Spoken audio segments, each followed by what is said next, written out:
இன்றைக்கி உருளைக்கிழங்கும் பட்டாணியை வச்சு ஒரு சிம்பிளான குருமா ரெசிபி தாங்க பார்க்க போகிறோம். ஸோ இது சூப்பராக இருக்கும். வாங்க எப்படி செய்யுதுன்னு பார்க்கலாம். ஸோ ஃபஸ்ட்டு உருளைக்கிழங்கையும் பட்டாணியும் வேக வச்சு எடுத்துக்கலாங்க. ஸோ இதுக்கு தேவையான பொருள் எல்லாத்தையும் நான் அரைச்சி தாங்க ஆட் பண்ண போகிறேன்.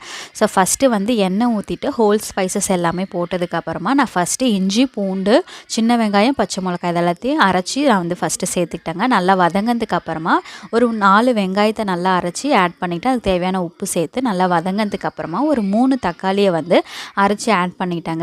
ஸோ இது 2லேருந்து 3 பேர் சாப்பிட்ற அளவுக்கு தான் நான் செய்கிறேன். உங்களுக்கு தேவையான அளவுக்கு நீங்கள் செஞ்சுக்கோங்க.